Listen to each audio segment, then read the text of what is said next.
5 dicas práticas nesse primeiro vídeo, num total de 20 dicas para você melhorar a narração esportiva. Se tu é narrador profissional, amador ou se narra jogo de videogame com os amigos, seja muito bem-vindo para essa série de vídeos com dicas que eu vou passar para vocês. E aí tu deve estar te perguntando, né, mas quem é esse cara para vir dar dica, sendo que já tem tantos cursos online aí de narração esportiva?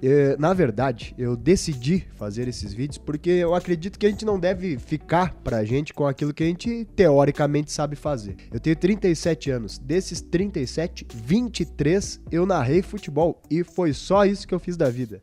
Eu não saberia dar dica de mais nada. É por isso que eu me sinto preparado para passar algumas dicas daquilo que eu aprendi ao longo do tempo, seja na prática, seja com a ajuda de amigos, e é isso que eu quero dividir com vocês. Algumas dicas práticas para melhorar a tua narração esportiva.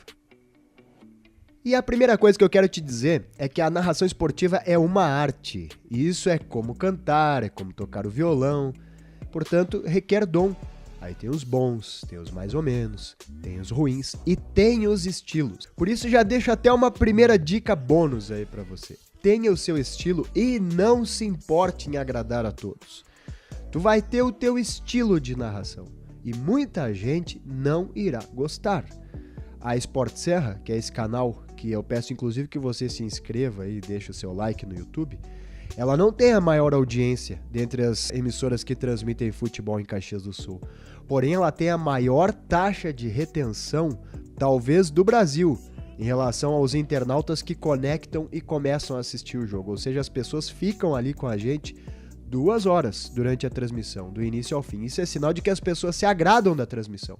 E esse é um objetivo, que a tua narração conquiste algumas pessoas, não todas. Para isso tu vai ter que ter um estilo, tu vai ter que melhorar algumas coisas técnicas, algumas dicas que a gente vai dar, mas já insisto, não queira agradar todo mundo. Vai ter muita gente que vai criticar o teu estilo de narração, que não vai gostar, que vai preferir ouvir outro narrador, mas não é para esses que você está trabalhando. Como este é o primeiro vídeo que a gente está fazendo, me permita me apresentar rapidamente. Eu comecei a narrar futebol com 15 anos de idade, no meu primeiro dia de trabalho, né? Eu fui fazer um teste lá na Rádio Aparados da Serra de Bom Jesus, 1240M, para ser o repórter da torcida. Acontece que o narrador não apareceu para trabalhar naquela noite, a transmissão seria cancelada, e como eu já brincava de narrar em casa desde os 8, 10 anos de idade, eu inventei lá de falar pro coordenador da transmissão que eu era capaz de narrar o jogo. E como a transmissão precisava sair de algum jeito, eles correram esse risco e eu narrei. E o pessoal gostou da minha narração, e aquele narrador acabou saindo da rádio e eu permaneci. E desde aquela noite eu nunca mais parei de narrar jogo de futebol. Lá em Bom Jesus eram 6 jogos por semana. Na terça 2, na quinta 2, no sábado mais 2. Isso me deu uma cancha, uma experiência necessária para dali a 2 meses trabalhar na Rádio Esmeralda de Vacaria, onde narrei alguns jogos do Glória. 2 meses depois fui convidado para trabalhar na rádio da UX, da Universidade FM, 106 FM lá de Vacaria. Ali eu conheci o Leandro Bonese, que achou uma fita cassete minha lá com a minha narração, me mandou aqui pro pessoal da Rádio Caxias e em 2, 3 meses eu já estava na Rádio Caxias. Foram 8 temporadas na Rádio Caxias entre 2 passagens. Eu saí da Rádio Caxias, trabalhei na Rádio Miriam de Farroupilha, narrei jogos pela Rádio Sonora FM de Farroupilha, na Rádio Venâncio Aires. Depois, no Brasil de Farroupilha, nós desenvolvemos a primeira web rádio de um time de futebol no Rio Grande do Sul, que foi a web rádio Brasil 70, lá do Brasil mesmo, de Farroupilha. Em 2012 eu voltei para a Rádio Caxias, fiquei até 2015, depois fui para a Rádio Viva e em seguida abri aqui a Sport Serra, que está desde 2017, transmitindo aí já praticamente 500 jogos de futebol. Ao longo desses 23 anos, são 1.240 jogos narrados no local. Se fosse contar os jogos que eu narrei pela televisão, eu acho que já passaria dos 2.000 jogos, né? E mais de 300 estádios visitados, 15 países. Então essa experiência foi me agregando um pouco de conhecimento que, repito, me deixa confortável para trazer para vocês aqui algumas dicas em relação à narração esportiva. Eu também preciso pontuar, antes de entrarmos propriamente nas dicas, que eu tive muita sorte de trabalhar em veículos muito sérios, muito bons, como era o caso da Rádio Esmeralda, da Rádio UX, da própria Rádio Caxias, porque de 2000, ali onde eu comecei a narrar, até 2005, nós só tínhamos o rádio. poucos jogos eram transmitidos na TV. Tanto é verdade que nós viajávamos para todas as partidas da dupla Caju, ali no tempo da Rádio Caxias. Eu lembro de fazer viagens de 20 dias de duração na Rádio Caxias, porque nós fazíamos uma verdadeira turnê com o Juventude na Série A, e na época o Caxias estava na Série B, então a gente ia do Nordeste pro Norte e vinha descendo e fazia um jogo em Minas, em São Paulo, até voltar para Caxias do Sul. Então eu tive também a sorte, né, de ter essa experiência do rádio puro, do rádio sem a televisão.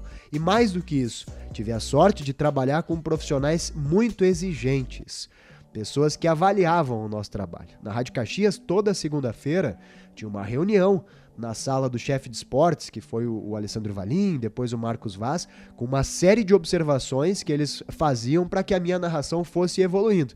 E eu considero que eu melhorei bastante, né? Não cheguei num nível ideal de narração, até porque, como eu disse, isso é arte, isso requer dom, e eu nunca cheguei no nível top de narração, mas eu evoluí muito com essas dicas e algumas delas eu vou passar para vocês aqui no vídeo. As outras dicas que eu vou passar para vocês, eu aprendi como ouvinte, que me considero muito melhor do que narrador. Eu acho que eu sou um bom ouvinte, um ouvinte crítico, um ouvinte exigente, um ouvinte que consegue avaliar um narrador esportivo.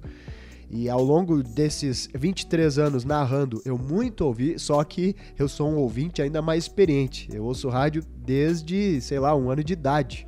Portanto, eu me considero capaz de avaliar uma narração esportiva muito melhor como ouvinte de rádio do que como narrador. E isso me auxilia também a trazer essas dicas para você. Aí eu já falei de estilo e vou repetir. A narração que se faz aqui no Rio Grande do Sul é muito diferente da narração que se faz em São Paulo, que por sua vez é diferente da narração do Rio, que é diferente da narração do Nordeste. Estilo, não se preocupe com as críticas, crie o teu estilo e vá em frente com ele. Finalmente, vamos ao que interessa. Dica de número 1, fale todos os nomes dos jogadores que tocarem na bola.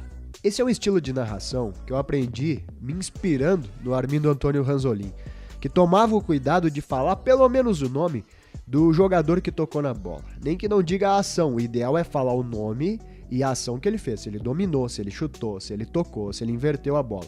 Mas desde que você fale o nome do jogador, tu já sai na frente, tu já começa a desenhar para o teu ouvinte, principalmente se você for um narrador de rádio, uma imagem, a ideia mental que o cara vai fazer ouvindo, principalmente se ele não estiver assistindo. Mas se o cara tá na TV, ele tá no mudo na TV. Ele vai precisar também que você fale o nome do jogador para que ele tenha ideia. Isso a gente desenvolveu muito no rádio, porque até 2005 não tinha YouTube, né? O YouTube foi lançado em 2005 e o Facebook mais tarde ainda, chegou ao Brasil em 2007. Então por 7 anos eu narrei só em rádio, sem o auxílio das imagens, sem o ouvinte ter a possibilidade de ouvir no rádio e ver na TV, com algumas exceções, quando tinha algum jogo aí de Premiere ou de TV aberta. Então a gente foi desenvolvendo técnicas para que fosse possível desenhar para o teu ouvinte aquilo que ele está criando na cabeça dele como imagem do jogo. Para isso é fundamental que você fale todos os nomes dos jogadores que tocaram na bola. O ideal é que você junte ao nome a ação que ele fez. E aí tem uma terceira coisa que é muito importante. Situar o teu ouvinte em relação ao espaço do campo em que aquela ação está acontecendo. Se é do lado esquerdo de ataque do tal time, se é na intermediária, se é no meio. Não se canse de repetir o nome do jogador e onde ele está, né? Recebeu o Joãozinho pela ponta esquerda. Tocou no meio para Fernandinho, que por sua vez inverteu para a direita, para a ponta direita, onde está o lateral direito Pedrinho. Você tem que situar sempre onde a bola está. Cruzou na área, afastou a defesa, para onde? Para escanteio ou para intermediária? Sempre situe onde a bola está, o nome do jogador que está e, de preferência, a ação que ele fez. E aí tem uma dica rápida, um segredinho, que é você decorar os nomes e, de preferência, decore 10 nomes. Eu desenvolvi essa técnica de deixar só um de fora. Eu não sei porque é mais fácil, o cérebro entende melhor 10 jogadores de cada time e eu sempre deixo um dos volantes de fora. Os 5 ou o 8, que normalmente desenvolvem a mesma função. E é esse o nome do jogador que eu vou olhar na minha lista. Quando esse é o cara que eu não decorei, dá uma olhadinha na lista. Com 10 minutos, tu já vai ter desenvolvido a tua memória a ponto de saber exatamente quem são os 11, tu não vai nem precisar mais olhar na lista. Então, dá uma decoradinha antes, e deixa um de fora. Esse um tu pode dar uma olhadinha, assim, de canto de olho, na lista da escalação. Então, essas 3 coisas, tá? Fala o nome de todo mundo que tocou na bola. Se não der tempo de falar a ação, não tem problema, mas situa o teu ouvinte em relação a onde a bola anda. Dominou pela esquerda, virou para a direita, cruzou na área, afasta a zaga para onde? Para escanteio ou para frente da área? Afastou para frente da área. E o rebote é de quem? Essas coisas são muito importantes. Lateral aonde? Pelo lado direito do campo de ataque, pelo lado esquerdo do campo de defesa. Situa, né? Aonde aconteceu. Falta aonde? Na intermediária? Na linha que divide o campo? Falta na defesa? Isso vai ajudar o teu ouvinte a criar na cabeça dele a imagem mental e ele vai ficar contigo. Se tu falar pro teu ouvinte quem tá com a bola, em que parte do campo e que ação ele fez, tu vai garantir a presença do teu ouvinte contigo. Segunda dica prática para tu se tornar um narrador agradável, e essa eu percebo assim como telespectador, como ouvinte, e é uma coisa que me incomoda quando o pessoal não faz. É dar emoção, gente, aonde não precisa. Então tem um segredinho, né, que é o seguinte: divida o campo em 3 partes. Intermediária a intermediária, né?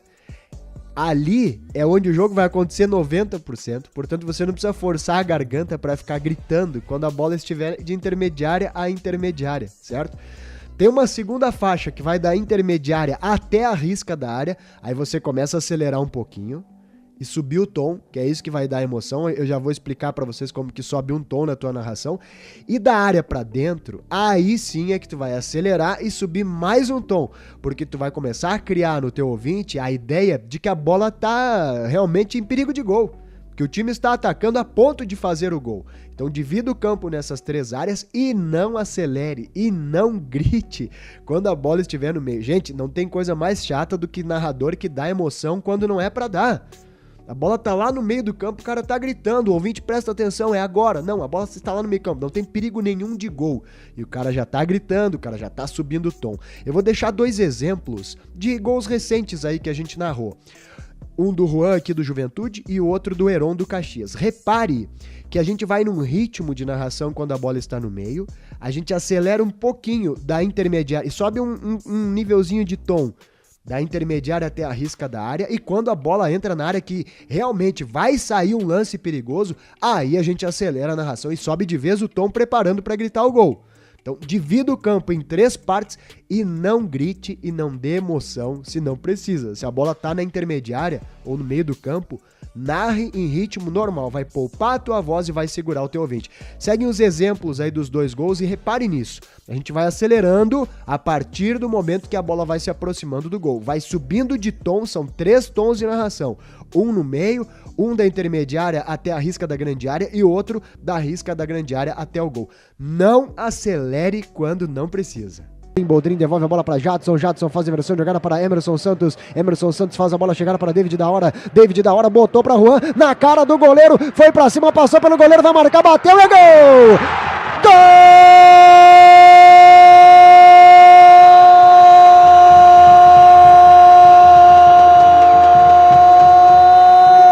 Gol do Juventude, Juan!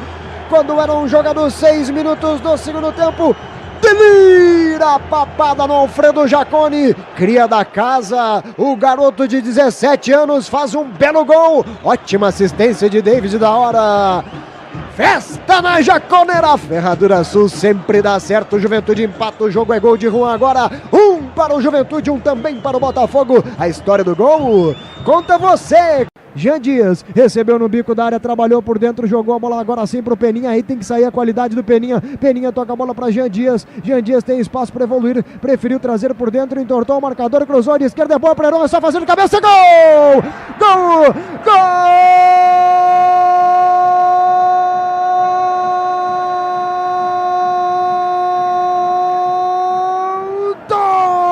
Caxias, Heron!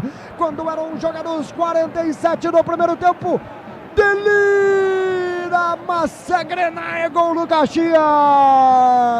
Heron manda pro fundo na rede, coloca números iguais no confronto aqui no estádio Beira-Rio, agora no placar Inter 1, Caxias também 1, tá tudo igual, é gol de Heron e a história do Tento Grená conta você! Terceira dica importantíssima, cria o teu estilo e não copia. Gente, não tem coisa mais chata do que narrador copião. Como eu disse, a narração é arte. Tu tem todo o direito de se inspirar em narradores. Eu me inspirei em Armindo Antônio Ranzolin, eu me inspirei em Gerson Ben, aqui de Caxias, eu me inspirei no Anderson Piccolo, que é um narrador que passou aqui pro Caxias do Sul, que eu gostava muito da narração dele, e tantos outros, mas nunca copiei nem um bordão, nem um jeito de narrar. Eu gostava da narração do Sidney Andrade, lá de Vacaria, mas não dá pra copiar, viu, gente? Principalmente bordão. Não copie bordão. Isso é ridículo, fica feio, fica chato. O ouvinte vai perceber na hora que esse bordão não é teu e que tu tá copiando de fulano de tal. É um gatilho pro teu ouvinte deixar de te ouvir. É o cara que vai clicar lá e vai sair do teu YouTube. Aliás, essa democratização da narração é maravilhosa, né, gente? Hoje a gente pode abrir um canal no YouTube e narrar de casa, e narrar da televisão. Mas para te segurar o ouvinte não basta ter um canal do YouTube, tem que fazer as coisas certas. Então, não copia, cria o teu estilo. Se quiser criar bordão, cria. Eu não tenho muitos bordões, acho que não tenho nenhum até, talvez na hora do gol, mas nunca me preocupei com isso. O menos importante, eu acredito, é o bordão. Não adianta tu ter um lindo bordão se ao longo dos 90 minutos tu não segurou o teu ouvinte por essas outras questões técnicas. Então, não copie. Faça o teu estilo, deixa que os outros te copiem. Cria um estilo próprio e vai em frente, desenvolve esse estilo. Ah, mas eu não tenho estilo nenhum. Não tem problema, só não vá copiar dos outros. Isso é muito importante para garantir que o teu ouvinte será fiel. Esse é o objetivo. A quarta dica foi uma coisa que eu aprendi em rádio e vale muito a pena. Pense, imagine que só tem uma pessoa te ouvindo ou te assistindo. É para essa pessoa que você está trabalhando. Tu pode ter 1 milhão de ouvintes, mas pense que tem um. É por isso que quando sai gol do adversário, que a gente aqui acompanha Caxias e Juventude, os times que jogam contra são adversários, mas eu jamais deixo de narrar o gol do adversário. Tem muito narrador e eu respeito, que não narra, ou que menospreza, ou sei lá, diz gol dos outros, coisas assim. Eu não faço isso, porque eu imagino aquele ouvinte que está comigo e está torcendo contra ou Juventude ou Caxias. E para esse cara, eu tô trabalhando, eu preciso respeitá-lo como ouvinte. É claro que eu não vou narrar o gol abrindo, né, a goela como se tivesse sido um gol dos nossos times, mas eu vou descrever o lance normalmente, os nomes, e vou narrar o gol, mesmo que não estique muito, para que aquele ouvinte saiba que foi o gol do time dele, ele tá lá comemorando. Então eu preciso respeitar este ouvinte de fora. Tem alguns jogos nossos aqui, dupla Caju contra Remo, contra Paysandu, que às vezes a gente tem mais ouvinte de fora do que daqui. Citei 2 exemplos, jogos contra a dupla Grenal, também tem muito torcedor da dupla Grenal que acompanha o jogo por nós. Eu não posso desrespeitar esse ouvinte. Então, pense nisso. Imagine que você tem uma pessoa te ouvindo. É pra essa pessoa que tu tá narrando o jogo e tu não sabe pra quem ele torce. Portanto, não torça, narra o jogo. Narra o gol do time dele. Pode ser que ele esteja torcendo pro time que você está trabalhando, que seja o teu produto. Pode ser que ele esteja torcendo pro adversário. Respeite o teu único ouvinte. Cria essa imagem mental que vai te ajudar a segurá-lo e, por consequência, segurar muito mais gente na tua transmissão. Quinta dica de 20 que a gente vai dar, e essa vai fechar o vídeo de hoje que já tá bem longo, né? Não torne a tua narração monótona, com um tom só. Eu já vi muito narrador fazendo, né? Tocou pro lado, tocou pro outro, tocou pro lado, tocou pro outro, sabe? Repetindo a terminação do tom, a quebra, o fade, né? Como se fala. Não torne a tua narração monótona. Vá variando o ritmo. E pra mim, o jogo vai te ajudar a fazer isso, retomando aquela dica que eu falei de tu dividir os setores do campo. Se a bola passar da intermediária, tu pode acelerar. Muda o tom, muda o tom. Não fica só naquele mesmo, toca pro lado, volta pro meio, toca pro lado, volta pro meio, entrou na área, vai marcar, chutou pra fora. Isso é muito chato, porque tu não vai criar pro teu ouvinte a sensação de que tá realmente acontecendo alguma coisa importante no jogo. A narração monótona é chata, ela vai fazer o teu ouvinte desistir da tua narração. Então vai variando o ritmo. Retoma aquilo que eu falei, divide o campo, acelera e sobe um tom quando estiver chegando próximo da área. Tem outras 14, 15, pode ser que sejam 15, né? Dicas nos próximos vídeos. Então, deixa o teu like, se inscreve aqui no canal, a gente vai falar muito mais, tem muito mais coisa pra gente falar, muito mais exemplos pra gente mostrar sobre narração esportiva, sobre voz, né? Eu, por exemplo, eu sou muito criticado pela minha voz, né? Tem muitos colegas aí que publicamente colocam, o William não tem voz de narrador. De fato, eu não tenho aquela voz grave, né, do radialista antigo, mas eu acho que a gente consegue compensar essa falta do dom natural da voz com essas outras técnicas. Talvez não nos torne, né, os melhores narradores do planeta, mas tu vai ver que a tua narração pode melhorar com técnica, e é pra isso que eu tô fazendo esses vídeos, pra te ajudar. Deixa aqui no teu comentário alguma dúvida, vamos trocando ideias sobre narração esportiva. Tem alguns cursos online, mas eu acho que ainda tem pouco material, assim, prático do que é narrar um jogo de futebol. E é pra isso que a gente tá fazendo essa série aqui no canal da Esporte Serra. Narradores e narradoras, muito bem-vindos e seguiremos trocando ideia. Até o próximo vídeo.